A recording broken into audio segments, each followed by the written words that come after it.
God bless football, Billy Gill. God bless football, Mikey A. God bless football, Fuentes, taking a shot. God bless football, Stugotz. It was an unnecessary shot. You made him bend, you made him twist, you made him turn. Anyway, we have a big weekend coming up, bunch of big games in the NFL, the biggest college football game of the year, of course, Alabama and Georgia coming up. Oh yeah, Mike Golic going to join us. Chris Sims is going to join us. We'll make some picks on the audio side here. I have my picks right here on TV for you. Billy, why'd you make that sound when I said Alabama, Georgia? Just because that's a big game sound? Yeah, I just love the days of appointment viewing television. And I know that your whole argument is going to be it's not the case anymore, but man. I'll be glued. Georgia, Alabama still does it for me. I still will sit down and watch Georgia, Alabama every time. Yeah. So here's my question. In a few weeks, Georgia plays Texas. Or is that one more appointment viewing or Georgia, Alabama? Well, because Georgia, one of them is 1 versus 2, right? But the other one is Georgia, Bama, and it might be 2-4, but I think that one's probably bigger. It's a 2-4 that feels like a 1-2. If Georgia wins now, if Georgia beats Alabama this week, then automatically that game becomes bigger against Texas. But if you're asking me right now before the games are played, Georgia, Alabama, or Georgia, Texas, which one do I want to see? I'm with Billy. I still love Georgia, Alabama. I agree. Yeah, it's such a great game. Yeah. For this week, this is the game that I want to see. Now, 2 weeks from now is 2 weeks from now.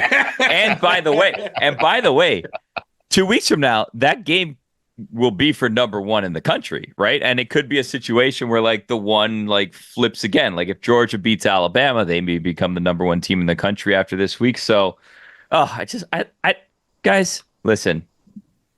I have a confession to make. Yeah. To the two of you, to the audience, to Fuentes, if he's around somewhere. I don't know if he's around. I love football. Yeah. College, NFL. I just love it so much. So do I. I mean, yeah, that's why we do the show. I mean, it's just sometimes I think, is it real? Is it lust? No, it's love. I love it. I love it in all forms. In the NFL, in the college, in fantasy. We have a weekly fantasy league that you can compete against us, presented by Smirnoff, the world's number 1 vodka. Please drink responsibly. If you want to compete against us, go to dkng.co/Smirnoff. I just love it. I love picking my teams. I love watching the games. It's just, there's something about it in all forms. This contest, they give you a budget. $50,000. You have to figure out how to make it work. Boom, boom, boom. You plug people in. If you finish in the top, whatever it is, you win a ton of money. If you finish out of it, you don't win a ton of money. But even other fantasy leagues, I love my roster construction. I just love sitting back and watching football. And I don't know why it is this way. And I don't know how to quit it. It's America's game. That's it. I mean, that's not America's pastime, though. No.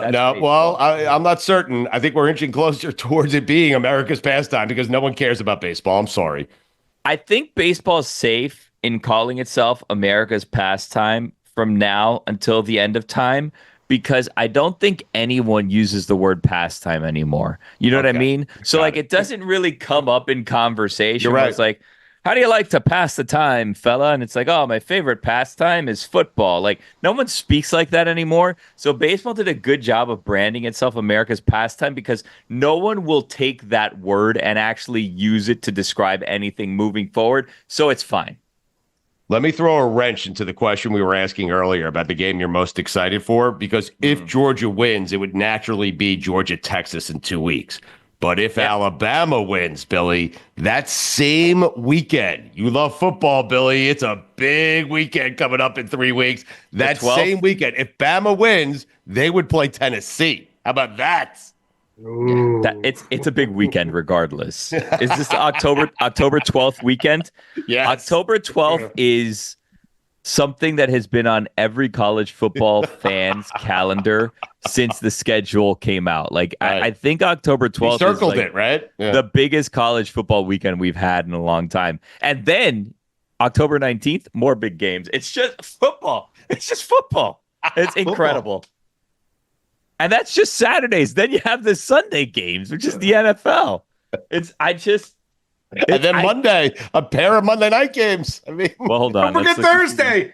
Oh, no, that weekend. I'm talking about this weekend. There's a pair of Monday nights this weekend, and there was last weekend. I have no idea if there is that weekend. That's the weekend. You're right. That's the weekend. But this Monday, well, Dolphins, Titans. Yeah, well, it's a big game for the Dolphins. Yeah, but you get Seattle, and Detroit's a good game. Yeah. Yeah. Detroit's. But Billy's looking to that weekend, the weekend that everyone circled. And what you do is you circle the entire weekend. You don't just circle a game. It's just the whole weekend, right? Correct. But Billy's seeing if there's 2 Monday night games that weekend. I'm certain that's what he's checking. What do we have? Listen, we will talk plenty about this week in a second with Golic and Sims, but we're talking about 3 weeks from now. What do you got, Billy? Guys. Yeah. Cancel your plans. Everything? Done. Everything. Okay. October 12th through October 14th. Whatever you're doing out there, listener, don't do it. Cancel it, because we've gone over the October 12th. Yeah. October 14th. You're right. Monday Night Football. Right.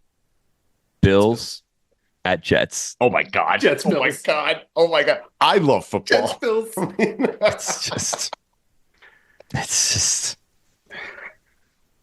I just love it. I love football. I love you.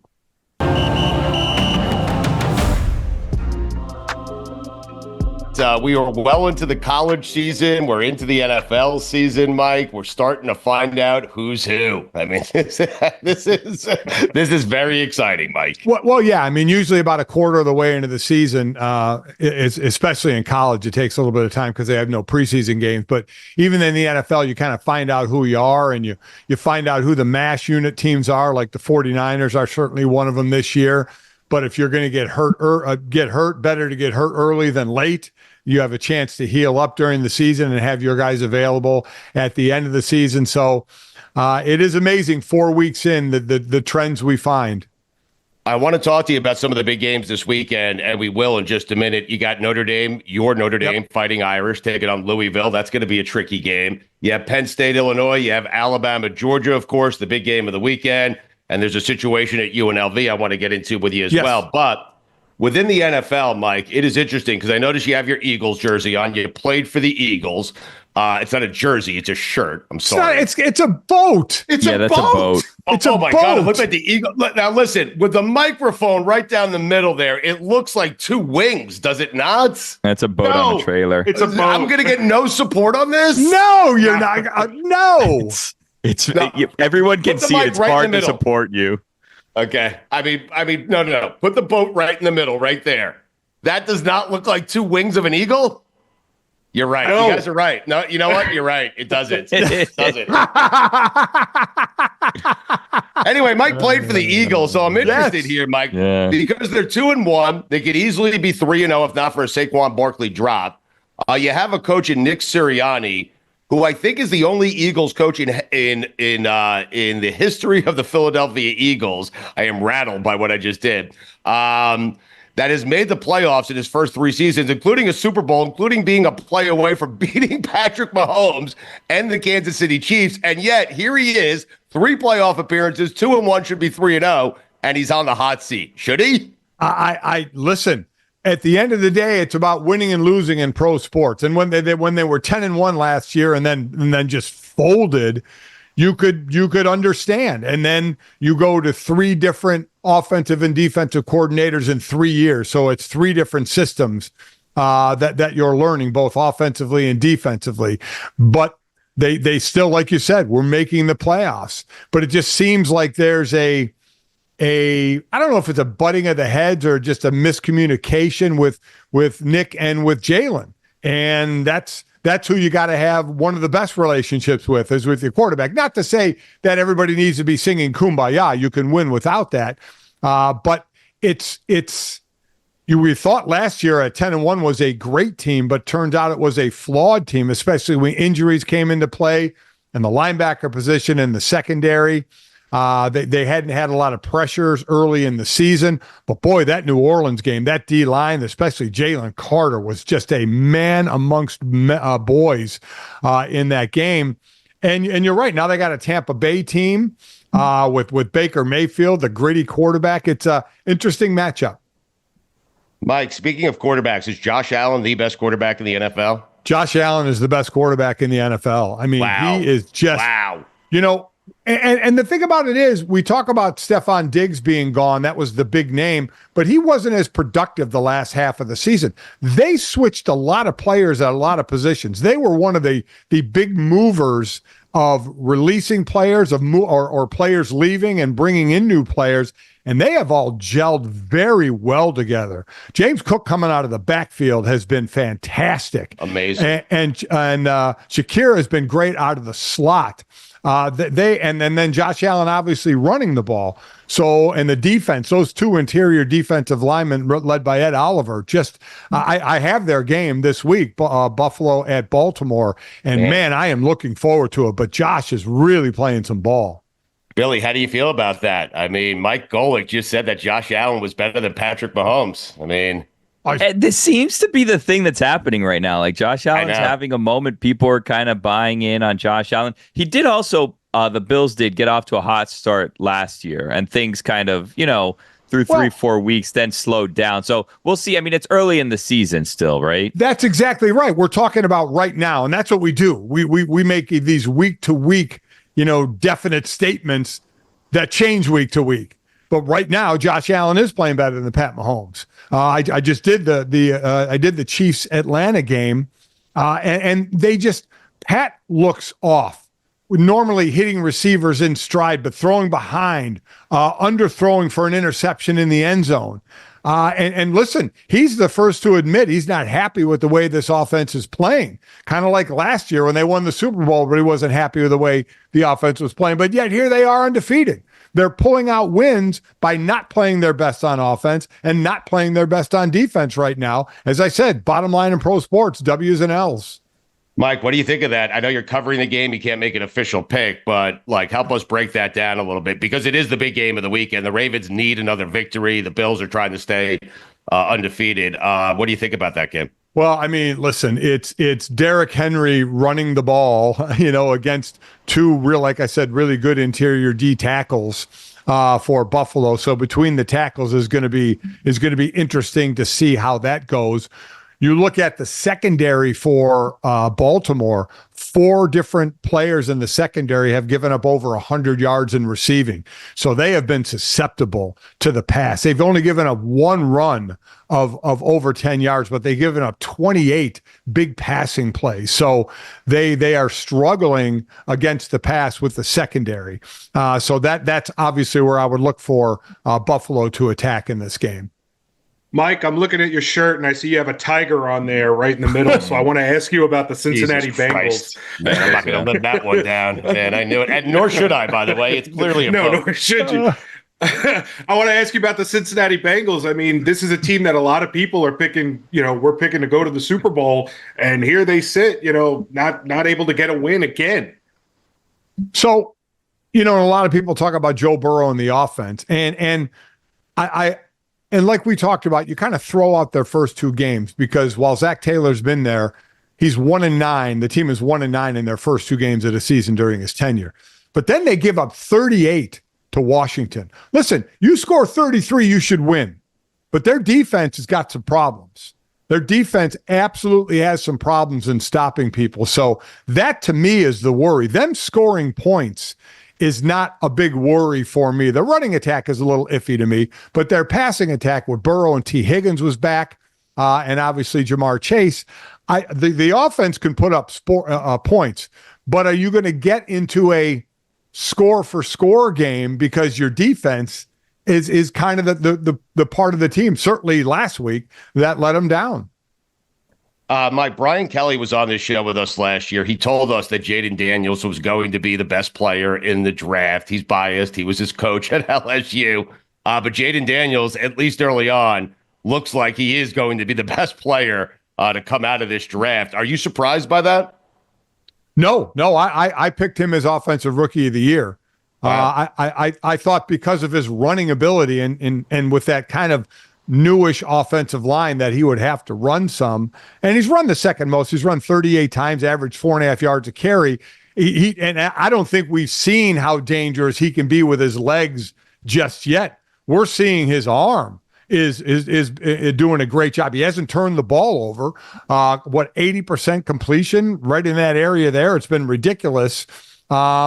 No turnovers, though, just 2 touchdowns. So I think he is just scratching the surface on and that's what you hear about him in the training camp and preseason, is how comfortable he is in picking up the offense and the poise he's showing picking up the offense. So I think that has been obviously a big feather in his cap. And they don't have a ton of talent around them, or like Brian Robinson running, Austin Eckler obviously catching the ball, and McLaurin catching the ball. But I love what he's doing right now. He seems to be in sync with his offense more than the other 2 rookie starters. So Bo Nix had a pretty good game between Bo Nix and Caleb Williams, who basically is running for his life and certainly having his growing pains as well. Guys, I have to think Golic is loving today's NFL, where the points are at a premium.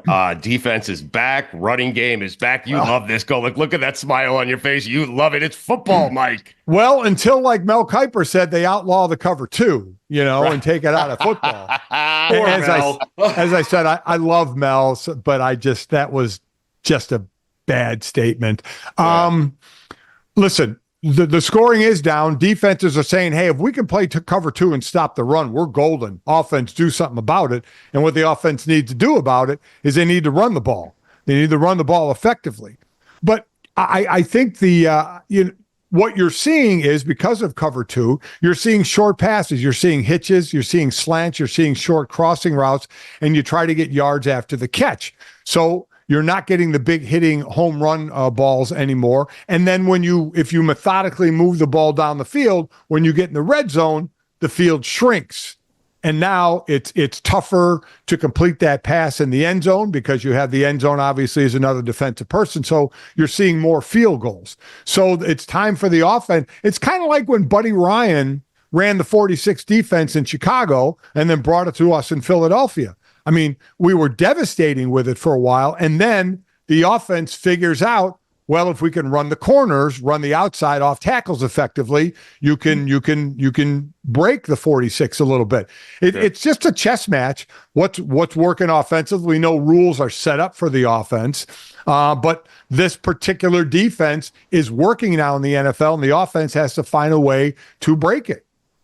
Mike, we'll get to college in just a second here, but I'm wondering your thoughts on what Antonio Pierce had to say after their loss to Carolina, where he said guys are out there making business decisions. I think it's a little too early to make a business decision. It's week 3, and he said, therefore, we as a team, as an organization, are going to have to start making some business decisions. What'd you make of that? I thought it was fascinating, the fact that 3 weeks in, he's accusing his players of choosing themselves over the team. Well, I mean, if you watch some of the play, you can see players avoiding hits, avoiding blocks, and it's not stunning that coming from a former linebacker and Antonio Pierce. Linebackers are usually some of the toughest players there are. And there is, let me tell you, 2 things that are bad during a game and then after a game. During a game, it's what happened to the Cowboys getting run on by Baltimore the way they did. I would rather a team pass for 500 yards than get run on for 200 some yards. It is the worst way a defense can get beat, when you just physically get punched in the face over and over and over again. And then the other bad thing is, if you are caught on tape not hustling, not giving your all, avoiding a block, running around a block, not hustling to a play, because that's for everybody to see. The eye in the sky does not lie. They do the thing on defense. I know we did, and teams still do it, called a pursuit drill, where in practice you throw the ball out wide, the receiver runs up the sideline, and everybody pursues at a ball. Run your balls off to the ball. And that's the expectation in the game. And when you see players not giving their all, not running, avoiding contact on defense, it is there for everybody. The coach shouldn't even need to point it out. Everybody sees it, and everybody knows it. Mike, when a coach says something like that, like we need to make business decisions, right? I think as a fan, you expect, oh, they're gonna make moves. Are they gonna release someone? Are they gonna bring someone in? What are they gonna do? And then you kind of look at the Raiders transactions. All they've really done is send up and bring back this poor Sam Webb, who's a cornerback, who they send down to the practice squad and then re-sign him. I was saying, and I'm curious what you think about this, and it's a different team, but the Dolphins, who now are without their starting quarterback, they may be without their second string quarterback as well.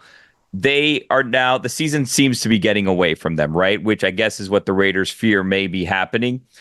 I was saying, I think it's time for a sacrificial lamb. I think you get rid of the kicker who keeps missing field goals just to say, you know what, guys, we need to execute here, right? Yes. So Mike, he doesn't like Jason Sanders. He's had his eye on him for 2 seasons now, even though we kicked a game-winning 53-yard field goal week one. Anyway, go ahead. Listen, this is not about Jason Sanders, nor is it about me. I'm asking Mike his expertise as a former Eagle wearing the Eagles jersey today. Right. Here's the question. When a coach says someone needs to be made an example out of as a player to, I guess, set a tone, and then an example doesn't really seem to be made, does that kind of lose anything with the guys? Yeah, it does. When and listen, when Antonio Pierce said business decisions need to be made, he didn't say right away. I mean, are you going to give the players that you think were making their business decisions a chance to rectify because Antonio Pierce publicly basically lashed out at them and give them a chance to come back?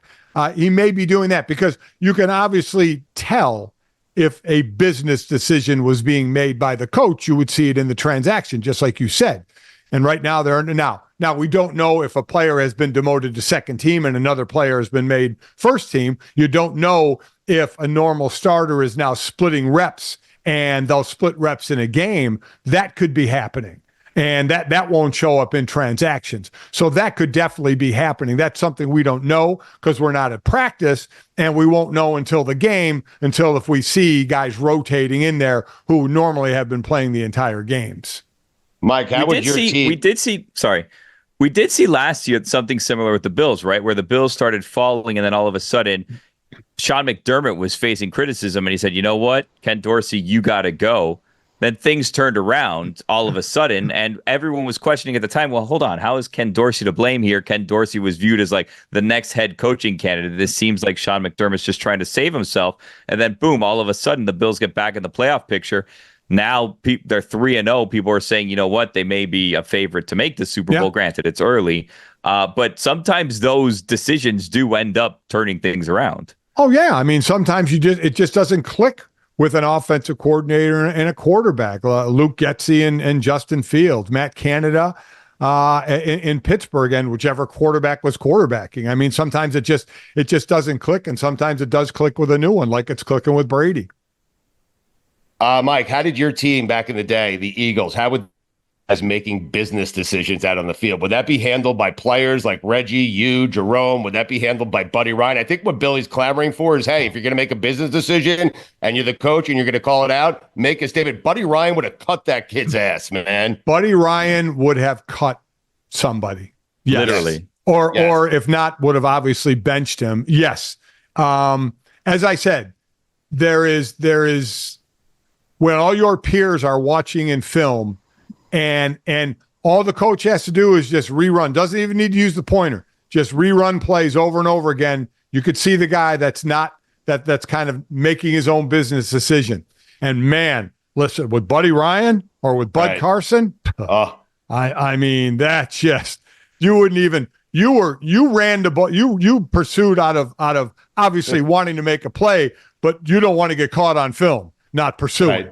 Because you know what's going to happen. Yeah, that would have. Yeah, and the players, we had a lot of A personalities on that defense. There would have been some talk. I cannot imagine how Reggie White would have handled that. Someone making wouldn't even have been Reggie. Would have been Jerome. Would have been Seth Joyner. Seth Joyner was the kind of the keep everybody, on their toes on that defense. He was the guy that studied the most. I mean, he was one of the smartest players I've ever been around, one of the most physical players I've ever been around. And man, if you weren't going balls out all the time, he was going to let you know about it. Mike, let's Go ahead, Billy. I'm sorry. I just wanted to ask you real quick about college. So it's only week 5 right now for college football. So it's still, early enough. But for your beloved Fighting Irish, they're ranked number 16 presently on the OLI of the AP. Now, we haven't released our BCS yet. Maybe that's a next week thing. Who knows? But they're taking on number 15 Louisville. Is this a must-win game for them already? Wow. Because they're sitting out of the playoffs at the moment. Presently, this is only one of 2 remaining ranked teams on their schedule. It seems like if this is one that they lose, they may not be able to make up for this. Yeah, I think because now if NIU kept winning and they were maybe the group of 5 representative, you could get away with a second loss, but then they lost in overtime to Buffalo, and I don't know how their season's going to go. So if Notre Dame ends up with 2 losses, they may not make it in the top 12, because what would happen is one of their losses, depending on NIU's season, would be a bad loss compared to another 2-loss team and whoever they lost to. So they put themselves in a tough position by losing that NIU game. This Louisville game, listen, Louisville took it to Notre Dame last year, and this is one where you want to sit there and call it a revenge game. I don't think Notre Dame's worrying about revenge as much as worrying about saving their season to be in the top 12 and be in the playoff talk. So this is about as close to a must win, as you're going to get. They do have somewhat of a blessing in disguise from the schedule makers, where if they are a fringe team, they play USC the last week. And then again, they have the whole, we're not part of a conference, so they don't have to play a conference championship game. So they could see teams above them, if they're kind of on a bubble, start dropping out, and then they slide back in. The big thing that Notre Dame could use as far as help before they play them is USC winning in Michigan would have been huge for Notre Dame.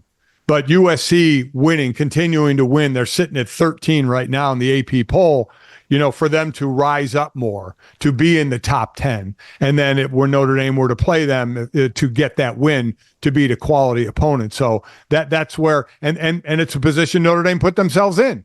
They would not be in this position had they not lost to NIU.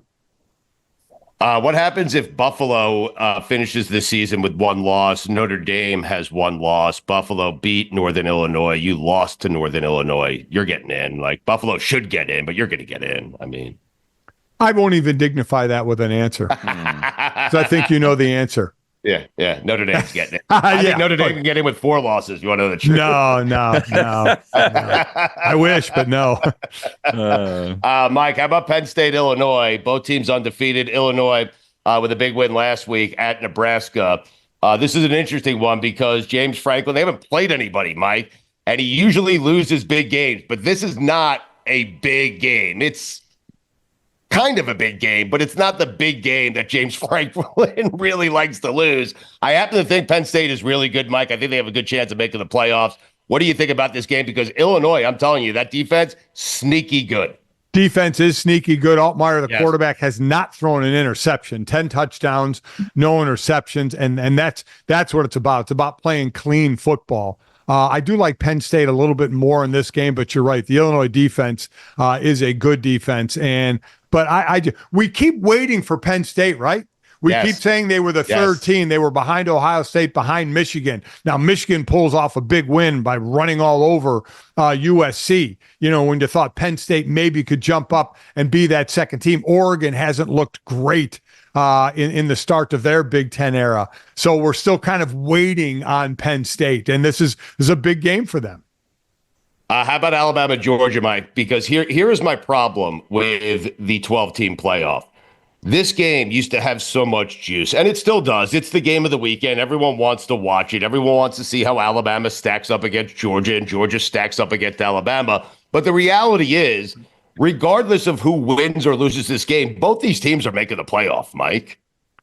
Yeah, they are. But and it may not be about Georgia, Alabama. So instead of 3 through 7 that we're worried about at the end of who's going to end up number 4, now we're looking at 9 through 14. of who's going to end up being number 12. You're still going to have meaningful games at the end of the year. They may just not be the Georgia Alabamas of the world, because I agree with you.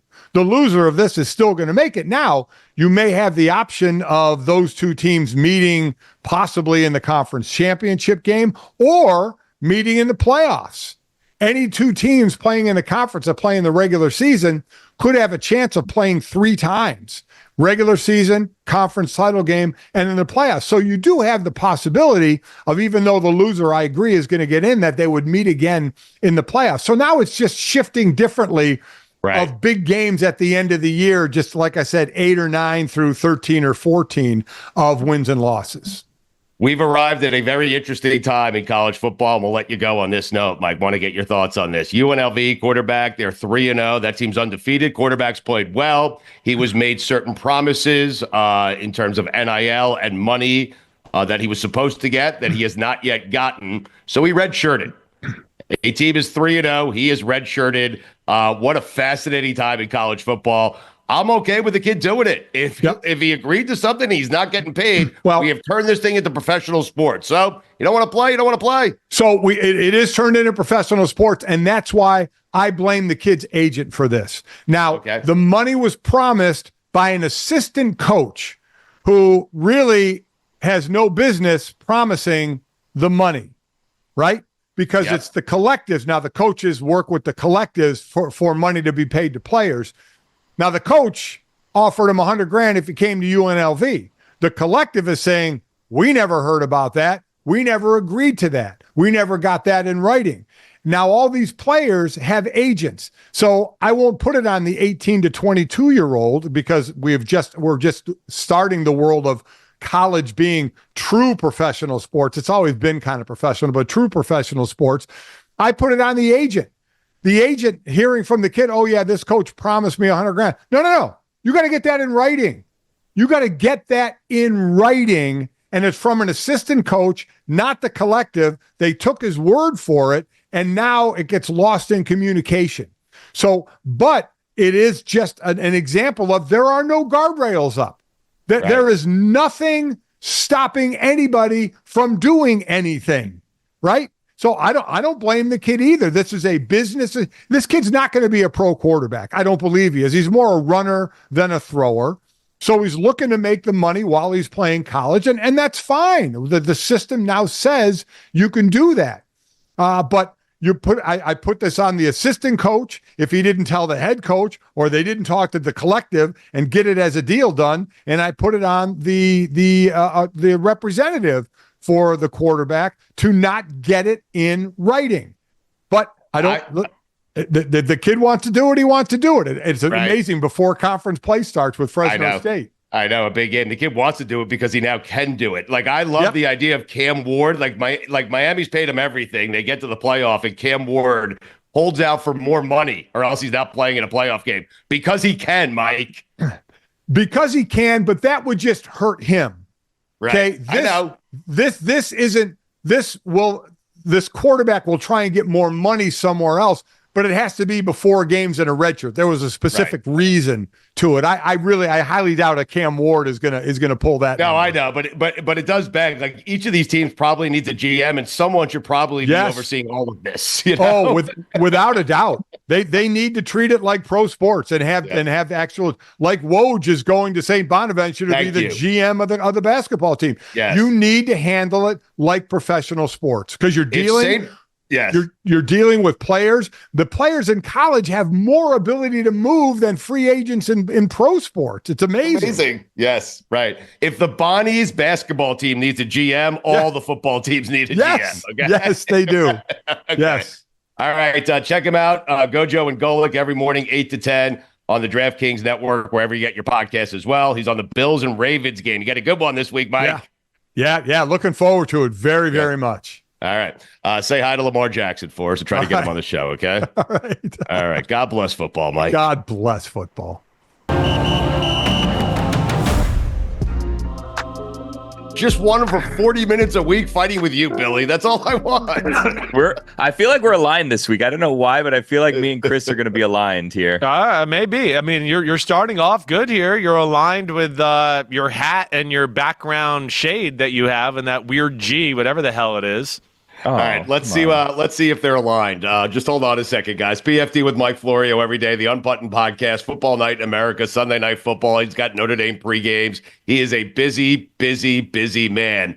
Billy, what are you asking? You're suggesting that you and Sims are aligned on something. What is that thing? No, not a thing in particular. I'm just saying I feel like me and him are going to be on the same page this week. There's weeks that we get off and we're not on the same page, but I feel like this is one of the weeks that we are on the same page. You know something else I feel like we're on the same page about, Chris? What's that? God Bless Football is presented by Smirnoff. We do game days. Please drink responsibly. The Smirnoff Company, New York, New York. Wow, look at you, Johnny Smooth ad reader there. Wow, a little Smirnoff. Okay, you guys throwing them back on Sundays, huh? Yeah, not Sundays for you. Thursday nights, right? Your weekend. Thursday night. I'm going to the game Thursday night. I'm going Giants Cowboys. I'm going to be there. I'm pumped. I mean, it's the only game I can go to all year, so I'm pumped to have the chance to go with the family and hang out a little bit. Big coming. Well, I think he's actually calling the game on radio for Westwood One, so He'll be there, but I don't know if I'll actually see him. I'm sitting in the stands. I'm a man of the people. I'm not bougie, go up into a box and do stuff like that. You had a security team at Arrowhead Stadium. What do you mean you're a man of the people? Well, because I was in the people. I was in the people, and my company knows I'm such a man of the people that I will be overwhelmed by the people unless I have security there. I like how you say you're going to sit in the stands like you're John Q. Public up here. Where you're for sure I like 100. I'm train to work special guy. access. That's who I am. I'm a man of the people. All right. Yeah. Where do you sit? Suite level? I mean, no. I'm sitting up close. I'm like in the third row. I'm man of the people. Yeah. Man, you want to be a man of the people. I didn't say I didn't have connections. I didn't say I didn't have connections, but I'm sitting with the people. That's where I am. What if the people said, "Hey, Chris, we have free tickets for you and the family. It's section 411." What are you doing? Yeah. I mean, no, I'm not going then. I mean, I only go to one because I only go to one game and I do have money to buy a better ticket. So I don't need a free ticket or do that. And I would like, if I'm going to go to, not be up in the nosebleeds for my one game that I go to every other year. Billy, when he says he's a man of the people, he's a man of the people in the 100 level. Okay, in the first 10 rows. Not necessarily. I sat in the 200 level last year. I do prefer That's club level games. I love the mezzanine level. I grew up watching my dad in the mezzanine level because I love to see the whole field. Right. I just figured my kids will enjoy being a little closer to the action and seeing it. So that's why I did it this time. Let's do this. Let's make a pact, the four of us right now. Next year. The four of us will go to a game together, upper deck in an end zone. So we get an all 22 kind of view of the field. And then we can kind of break it down and you can show us what we should be looking for. Again, no, I don't. And it has to be a Thursday night game. And again, I'm not sitting up there. If you want to do it, we can get better seats than having to sit in the upper level and still see the game. Okay. But it's about company, right? You're watching the game with us. It is, yes. But you're still not that cool to be sitting up in the upper deck with. So I mean, they're going to move down a little bit. You still feeling a line there, Billy, or what? Yeah, I'm not letting this break us apart. Good. Me neither. Chris, I thought it was interesting. I read a tweet from you talking about how impressed you were with Bo Nix and what Sean Payton did with Bo Nix last week against Tampa. So I will ask you this, because Bo Nix looked great. He played great in that game. What did Payton do last week that you didn't see in the first 2 weeks? They were more aggressive throwing the football. You know, I think a lot of the times these coaches with the young quarterbacks, they go, well, we'll keep it simple. We'll do plays that he's comfortable with, right? We'll get the ball out of his hands quickly. And it doesn't do the quarterback any favors in that. And it's like, oh, it's a basic play that the defense knows. Oh, it's a 5-yard throw that I got to jam into a window this tight. And if somebody touches it, it gets tipped tipped in the air and it's an interception. So what I thought was the biggest thing, the first 3 throws of the game were down the field. They threw a go route, they threw a back shoulder route, he had a play action pass where he wanted to throw it deep, it wasn't there, and he checked it down, but it put the Bucs on notice that was like, this ain't going to be like check down Charlie and short Sean Payton passing game today. You're going to have to defend the whole field, and that's where I think it set it off, let alone they got an early turnover with a short field to get up 14-0 and gain a little confidence that way. But I think more than anything is just attacked a little bit more with Bo Nix in this one, and it backed off the defense for the first time this year. The Steelers are 3-0. Mike Tomlin, he's amazing. They're 3-0, Chris, but I have no idea if they're any good. Are they? I think they are good. I do. I think their running game is better than years past. The O-line is better, but still not where you want it to be totally. But they can run the ball. And, of course, Justin Fields, to me, it continues to improve in the pass game. Let alone, I think they'll continue to build the run game off of him, too, which will make him more dangerous. Their defense is no doubt one of the best in football. The only thing I say this week, and I picked them to win against the Colts. The Colts, Shane Steichen, I think the world of him. And even though Anthony Richardson's very inconsistent, they know how to tie plays together and they know how to run the football. I just think that Anthony Richardson's inconsistency, and I kind of bet on him to make a turnover or two almost every week, and especially against Blitzburg and all they do on defense. I like the direction they're in. I think they're a good football team. We'll see if the offense can continue to get better to where it can put them in a really good category or a great football team as we go forward. We were discussing right before you came on what the Steelers would do with Justin Fields. Like has he done enough? Like, is he going to get a long-term deal there in Pittsburgh? I think like that was part of the plan is they wanted to start Russell Wilson and kind of bring Justin Fields along to make him the long-term guy, after this year. Or at least see where it goes. Now, they've gotten thrusted into this position because, Russell's got the calf injury and all of that. But I think if he continues to play the way he plays and they can continue to get better, Arthur Smith, that offensive coordinator, I think he'll continue to get better with this cast of characters as well. Yeah, I think there's a good chance he could be the quarterback of the future there. He fits the way they want to play. And like I said, I can continue to see an upward trajectory in his throwing and his decision-making that I really like. So, I think there is a good possibility, Stugotz. TJ Watt, the best defensive player in the NFL? Ooh, it's a close one. It's him. It's Dexter Lawrence for the New York Giants. So good. He's in that combo. Michael Parsons will always be in that combo for sure. Well, Aiden Hutchinson, you're exactly right. There's no doubt about it. Mm-hmm. Thank you. That's saving me there, Mike. No doubt. Myles Garrett, of course, is always there in that. Here's another one I'm going to throw into here. He doesn't do it every week. Jalen Carter played the best game on defense that I've seen anybody play this season last week. Jalen Carter of the Eagles. Last year, I said he was already one of the 5 best defensive tackles in football. If Jalen Carter plays like he did last week, he is another guy that I would say is one of the best. He can do everything. He's incredible. He totally f***ed up the Saints game the other day. I mean, it was the Jalen Carter show. He'd be a guy that I think has the potential to be in that combo.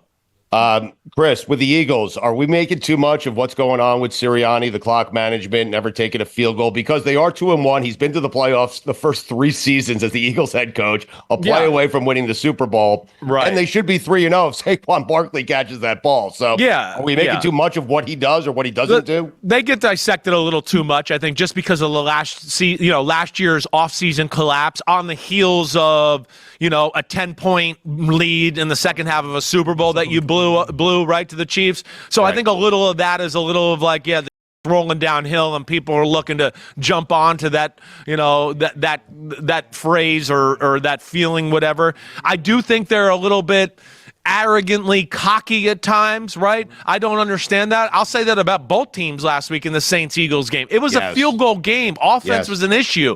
What the are we doing going forward on 4th and 1 and 2 on the 20-yard line every time? Why do that? Especially when you go, wait, my team is the better team on the field. If we just continue to play, the cream will rise to the top, right?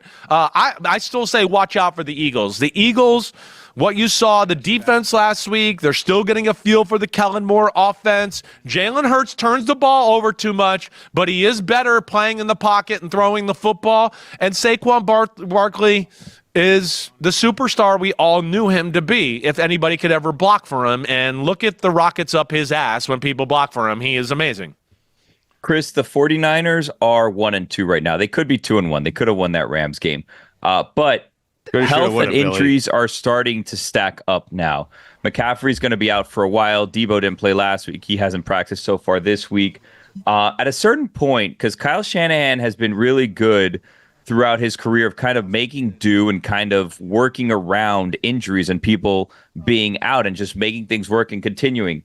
Could this be the point where it may just be adding up too much for the 49ers? They play the Patriots this week. That should be a win, right? But moving forward, if these things kind of continue this way, can he overcome these things? It's scary. I'm with you, Billy.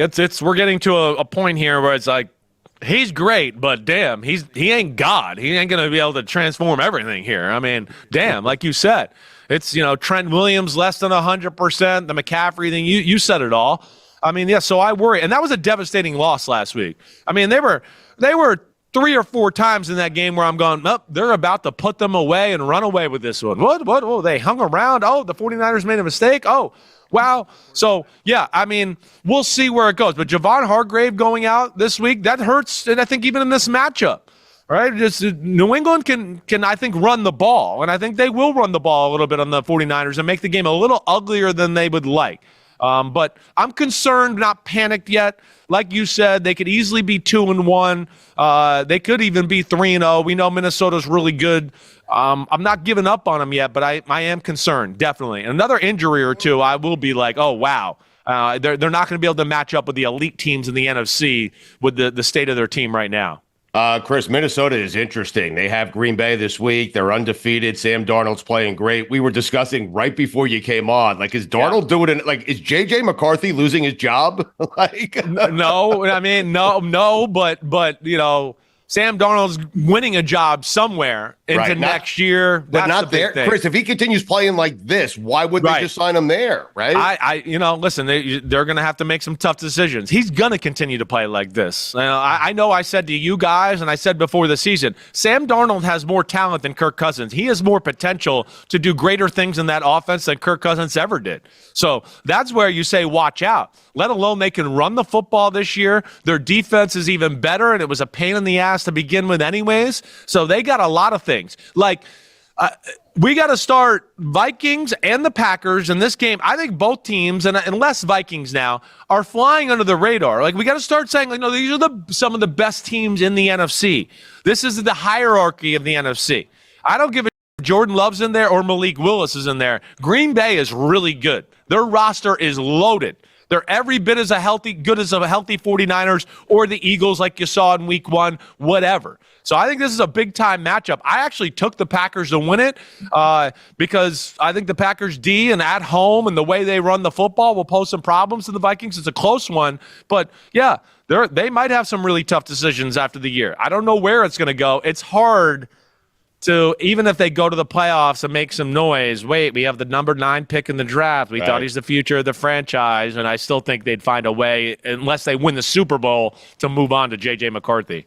And then Darnold moves on, but he'll get a contract somewhere. Yeah, exactly right. Like a big time, you're definitely in the starter type of contract, and he'll be able to pick where he wants to go instead of like, oh, there's nobody left over, so I got to go to the Carolina Panthers or something like that. He'll be able to pick an offense that he feels fits him best too. You brought up the Packers and Matt LaFleur. Like, when we talk best coaches in the NFL, no one ever says Matt LaFleur, who has done it much like Kyle Shanahan with 3 different. He's done it with Aaron. He has done it with Jordan Love. And the last 2 weeks, it's been Malik Willis. That team is well coached, man. Well coached. Like, when is somebody going to give this guy some respect? He's definitely one of the best coaches in football. They play tough. They play physical.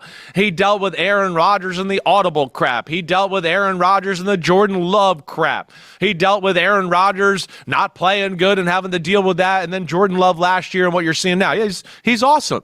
They got a really good O-line. They got a stable of running backs. They have 3 receivers that are all damn damn good, right? Not one of them might not be a superstar, but they're all damn good. Tight ends go with that. The defense is loaded with talent.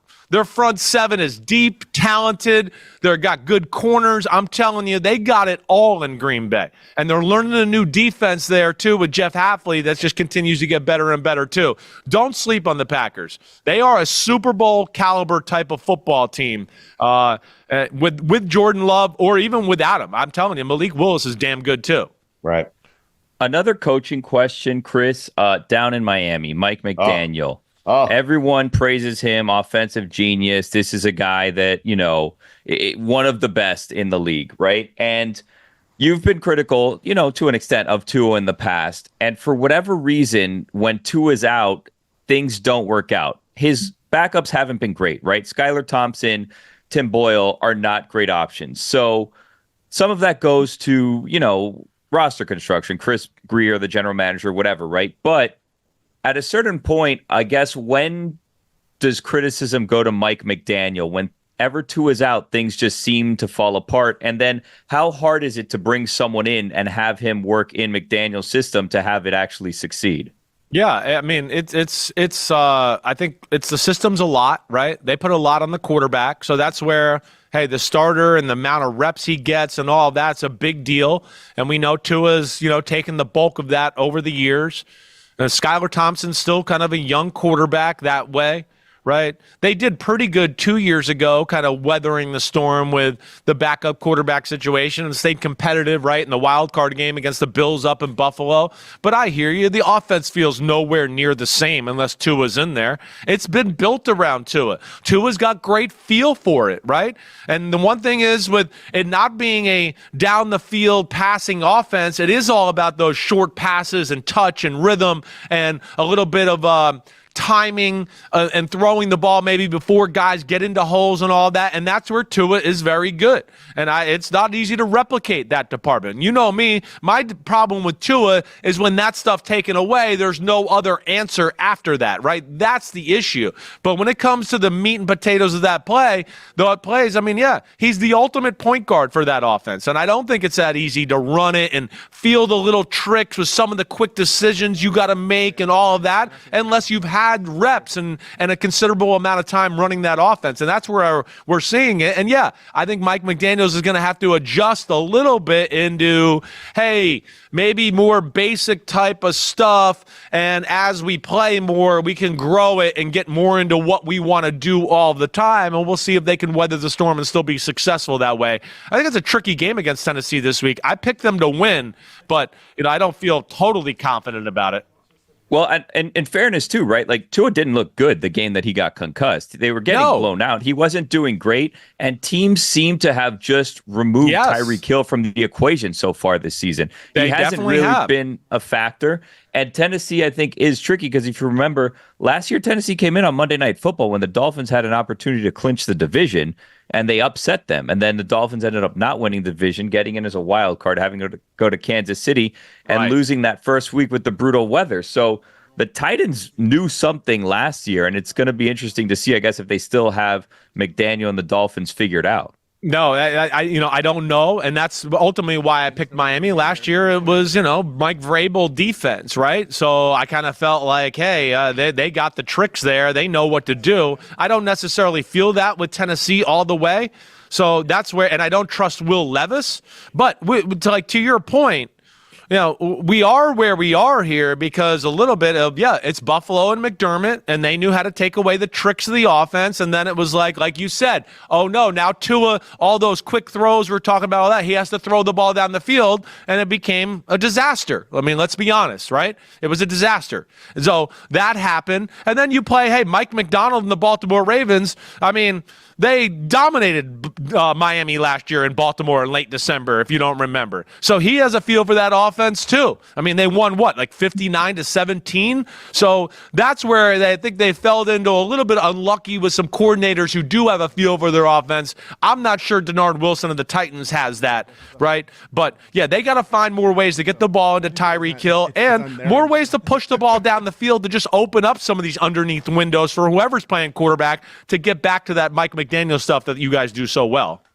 What's going on with Will Levis? Because last year, towards the end of the year, he seemed like a serviceable quarterback. He looked like a starter. He looked like he could be the guy. I mean, they let Tannehill go because they had Will Levis. And this year, he's kind of looked like he doesn't know what he's doing at times. Billy, you're 100%. Last year was way more consistent.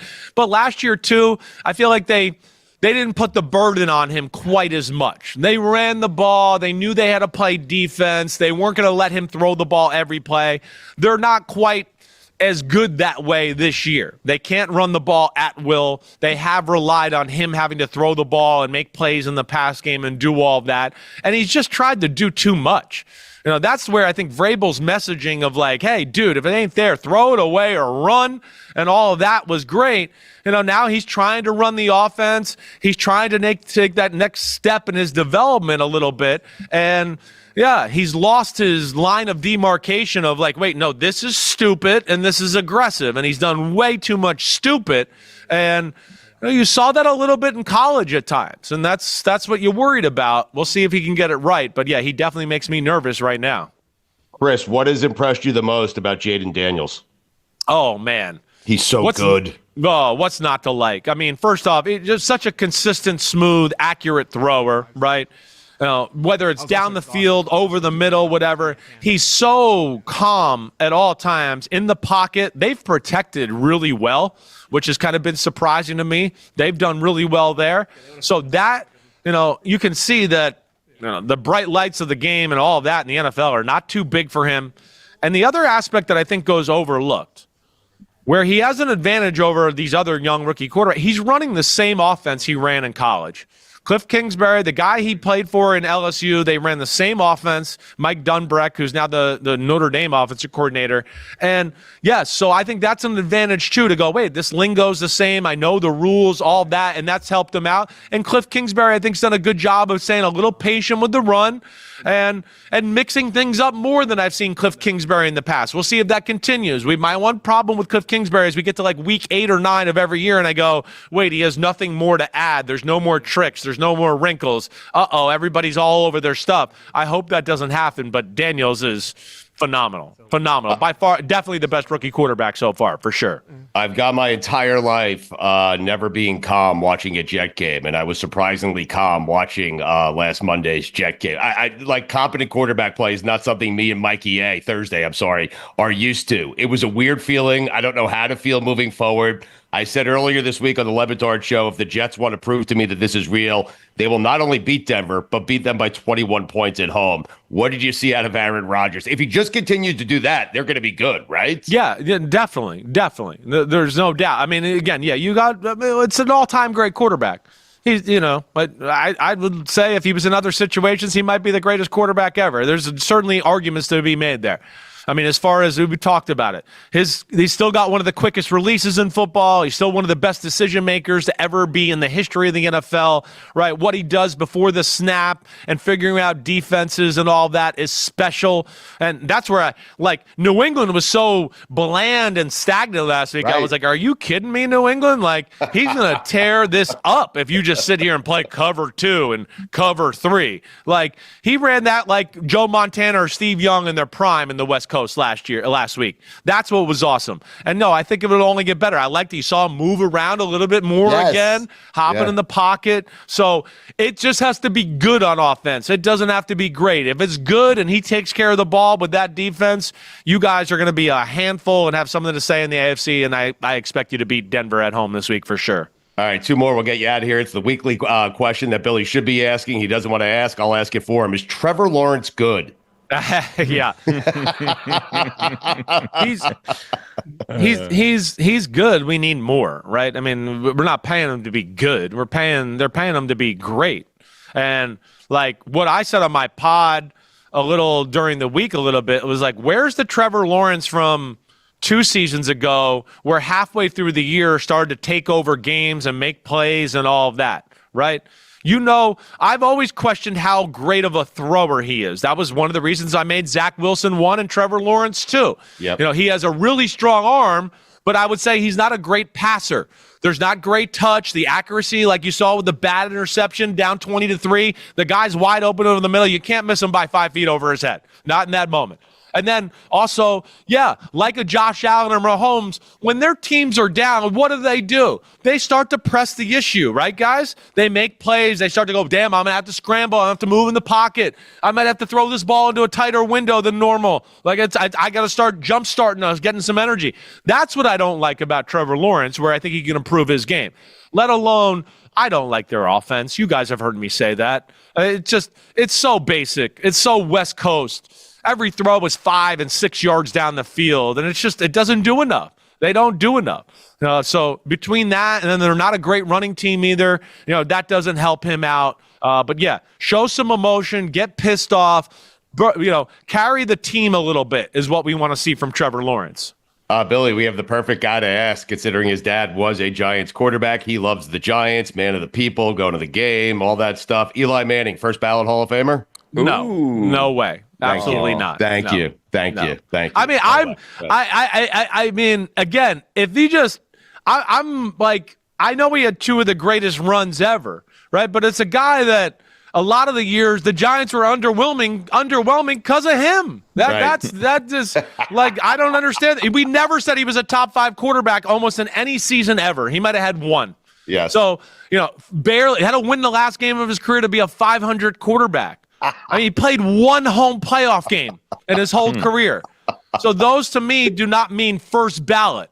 I know he's going to make the Hall of Fame. I would question whether he really deserves to be in the Hall of Fame, but I know he's going to make it because of the 2 great runs. And certainly. the name. Right. And the name. I mean, There's a reason he's on every commercial in the world right now. It's a concerted effort to make a push to get him in as the first ballot Hall of Famer. They're masters in that department as far as that's considered. So, I mean, I know he's going to get Hall of Fame, but you're not even certain he's deserving of that, right? I think the first ballot is like, no way. That is crazy. That's for special players. Yes. Special. You are right. And that's where I don't think it, nor like talking to people throughout their careers and everything. And even now nobody who played Eli Manning was like, oh my gosh, we played Eli this week. Oh no, we're in trouble. I know he won 2 Super Bowl MVPs. Somebody on the defense should have been the first MVP. Come on. It was the greatest team ever with Tom Brady and the greatest offense ever. And they got held to 14 points in the Super Bowl. And all they did was sack Tom Brady all game. And we had a magical catch on with one hand on the helmet, and Eli Manning got to be the MVP. That's crazy in itself, too. So the second one, he deserves to get it. So I heard your Tom. Yeah, it's going to be interesting conversation here, though. It is. I heard your Tom, Billy. Jeez, I hope you don't run into Eli tonight. Things are going to be icy between the 2 of you. I say these things all the time. I don't care. I don't care. The Mannings versus the Sims rumble. There's nothing. There's no rumble. I mean, gosh. Wow. I am like the biggest Peyton Manning fan in the world. I think Peyton Manning is arguably the greatest quarterback of all time. He was an inevitable force, right? I mean, he was incredible. When Peyton Manning came to town, to speak to it, first ballot Hall of Famer, the whole organization was like, Peyton's coming. Oh my gosh, Peyton's coming. Oh my gosh, we have to stay up all night to figure out a defensive game plan. I mean, I played on some teams that played the Giants with Eli Manning, and there just wasn't the same feeling in the building. They're out the night before. Not exactly that, but it wasn't nearly the stress level. I can tell you that. Wait, can we get the Simses and the Mannings in some sort of steel cage match? I want to play Thanksgiving football against each other. To be honest with you. You do? Yeah. But I feel like Arch kind of changes the dynamic he tilts the scales a little bit. Yeah. A little bit, yeah. He tilts the scales? Why? What's wrong? Arch, yes. I mean, you have you and your dad, but they have Peyton, Eli, and then Arch, Right. I don't know if there's an upcoming Sims offspring in there that's going to kind of carry you guys over. Not yet. Okay. We're getting there. We'll see. Oh, okay. Wow. Well, I have my son. That's what I was referring to. PFT with Mike Florio every day on Peacock, the Unbuttoned Podcast, Football Night in America, Sunday Night Football, Bills and Ravens. Last question for you. Mike Golic told us on this episode. Well, I'm going to ask you. I'm not going to tell you his response. Is Josh Allen the best quarterback in the NFL? Right now, he is. I mean, he's the MVP of football. Josh Allen is one of the greatest quarterbacks I've ever seen in my life. Period. Agreed. Yeah. To me, you're a first ballot Hall of Famer. I don't give a shit. It's amazing what he does. That's what it looks like. It's carry the team. It's do whatever you need a big run. Yep. Oh, you need a laser. Yup. Oh, I need a touch bomb. Boom. I mean, whatever you want. He's phenomenal. The thing up there in Buffalo is like we always talked about. There's not enough support there. We'll see. They are physical. They can run the ball this year and do that. And hopefully they can bring the pass game along to where it can carry the team too, if need be, as we go. I still think that's kind of a work in progress. But yeah, right now he's the MVP of football. It is time for this week's edition of Stu Ya Gotz, presented by DraftKings Sportsbook. Stay tuned because you'll hear more about DraftKings and all it has to offer throughout the show. DraftKings, the crown is yours. College football, week 5, 6-4 a week ago, 16-12 on the season. Here we go. Got a lot of games. Got to get through them quickly. Miami, minus 19 over Virginia Tech. Miami wins at home. They win by 35 points. The U is back. Mississippi might be the best team in the country. Kentucky gave Georgia everything it could handle last week. I'm taking Mississippi here. I don't care. The offense is good. Jackson Dart is good. Mississippi by 24 points at home over Kentucky. They get the cover.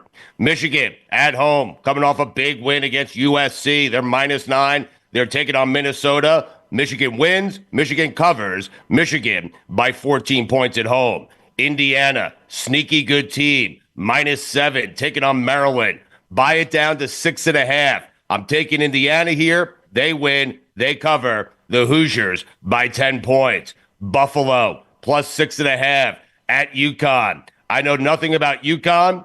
I think Buffalo's pretty good. Although I should say I know nothing about Buffalo. When I know nothing about two teams, I take the underdog. That's what I do. Buffalo plus 6.5. Buy it up to 7. UConn wins by 3. Buffalo with a cover. Navy minus 3.5 at UAB. Navy, a really good team. Buy it down to 3. Navy wins. They cover. Navy by 10 points on the road. And of course, we thank you for your service. Texas A&M at home taking on Arkansas. Texas A&M wins. They cover. The Aggies win by 10 points at home. Colorado plus 14 at UCF. UCF is good. Colorado, they have 2 good players. I'm going to take the 2 good players, getting 14 points, buy it up to 14.5. UCF wins the game. Colorado with the cover. UCF by 7 points at home. Liberty minus 3.5 at Appalachian State. Buy it down to 3. I'm taking Liberty. Liberty wins. They cover. Liberty by 10 points on the road. Alabama, Georgia, big game of the weekend. Alabama getting 2 points at home.